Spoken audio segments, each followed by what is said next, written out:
उत्तर प्रदेश में शिक्षा मित्रों की समस्याएं लगातार बनी हुई हैं, लेकिन फिर भी सरकार की तरफ से कोई कदम नहीं उठाया जा रहा है। हाल फिलहाल में देखने को मिला कि एक बेसिक शिक्षा विभाग के लिए कार्यक्रम किया जाता है, जिसमें अनुदेशकों और शिक्षा मित्रों के लिए सरकार की तरफ से तमाम बातें कही जाती हैं। लेकिन सबसे बड़ी बात यह है कि क्या इन बातों से शिक्षा मित्रों का पेट भर जाएगा? क्या इन बातों से शिक्षा मित्रों के जीवन का यापन हो पाएगा? क्योंकि इस वक्त पर शिक्षा मित्र ऐसी स्थिति में जी रहे हैं कि उनका परिवार चलाना भी काफी ज्यादा मुश्किल होता हुआ चला जा रहा है। फिर भी सरकार कोई कदम नहीं उठा रही। लगातार मौतों का आंकड़ा बढ़ता हुआ चला जा रहा है, फिर भी सरकार की आंखें नम नहीं हो रही हैं। न जाने क्यों उत्तर प्रदेश की सरकार इन शिक्षा मित्रों की तरफ ध्यान नहीं दे रही है। फिलहाल इस वक्त पर समर कैंप का आयोजन हुआ है, जहां पर देखने को मिल रहा है कई जिलों में शिक्षा मित्र जा रहे हैं और पूर्ण रूप से सारी एक्टिविटीज करा रहे हैं, तो कहीं पर शिक्षा मित्र इसका विरोध कर रहे हैं। और इस बीच में ये भी देखने को मिला, शिक्षा मित्रों ने बताया है कि बहुत सारी राजनीतियों के कारण भी उनकी समस्याओं का हल नहीं हो पा रहा है। फिलहाल सारे विषय पर जानकारी देते हुए और बहुत ही गहनता से शिक्षा मित्रों की स्थिति को बताते हुए शिक्षा मित्र दुष्यंत ने क्या कुछ कहा है, आप भी सुनिए। दुष्यंत जी, आपका हमारे चैनल अटल टीवी पे बहुत बहुत स्वागत है।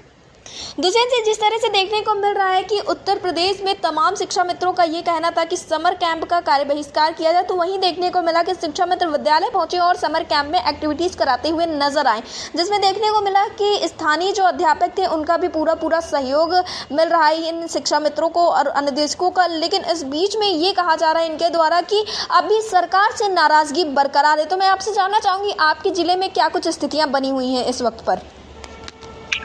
देखिए, जिले में कुछ जगह शामिल है, कुछ जगह शामिल नहीं है जी। तो ये तो सरकार की तरफ से जो एक प्रक्रिया शुरू की गई, अब सबकी सहमति होती है, सबकी सहमति नहीं होती है। जिसकी सहमति उसमें शामिल होने की होती है वो हो जाता है जी। उसके पीछे उसकी आवश्यकताएं भी होती हैं कि कुछ मानदेय भी देने का प्रावधान इसमें किया गया है जी। किसी को अगर उस मानदेय के हिसाब से उस धन की आवश्यकता है इस समय में तो वो शामिल भी हो सकता है क्योंकि उसके पास ऑप्शन और कोई दूसरा है नहीं। और जो बिना इस धन के भी इस समय को गुजार सकता है तो वो शामिल नहीं होगा। सरकार से पक्का विरोधी, अंदर से विरोधी है तो वो उसके खिलाफ खड़ा भी हो जाएगा। लेकिन आवश्यकता के अनुरूप ये आज वर्तमान स्थिति शिक्षा मित्रों की अधिकतम लोगों की है कि आवश्यकता के अनुसार अपने काम में उसे लगना ही होगा, क्योंकि जीवन यापन करने के लिए एक धन राशि की कमाने की स्थिति में उसे रहना ही होगा जी। दुष्यंत जी, जैसा कि देखने को मिला है कई जगह से खबरें भी निकलकर सामने हैं कि शिक्षा मित्र अब थकते हुए नजर आ रहे हैं। और यहाँ पर अगर हम बात करें टेट पास शिक्षा मित्रों की, तो जो टेट और सीटेट पास शिक्षा मित्र हैं उनकी तरफ से कल ही राजधानी लखनऊ में एक बड़ा प्रदर्शन किया जाना है। तो क्या आप लोग इस संगठन के द्वारा ऐसी कोई रणनीति नहीं बनाई जा रही है? देखिए, सत्ता के खिलाफ किसी भी आंदोलन का लाभ नहीं दिखता जी। ये सत्ता आंदोलन के अनुरूप कार्य करने की स्थिति में नहीं दिखती।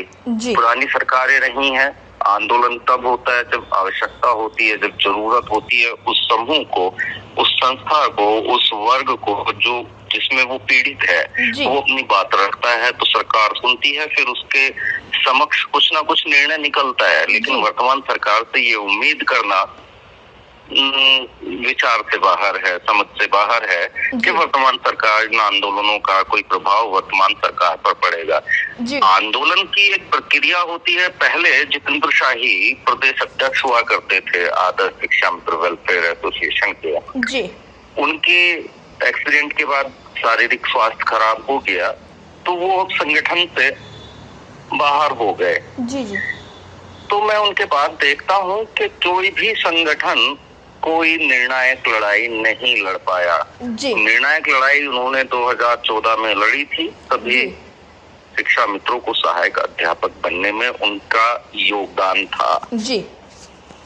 आज अगर कुछ नहीं हो रहा है तो इसमें मैं कहूंगा कि जितेंद्र शाही की ना होने की खामियाजा शिक्षा मित्र भुगत रहा है। जो वर्तमान में संगठन है, सब संगठन केवल सत्ता के वशीभूत उसी के अनुरूप चल रहे हैं और शिक्षा मित्र जो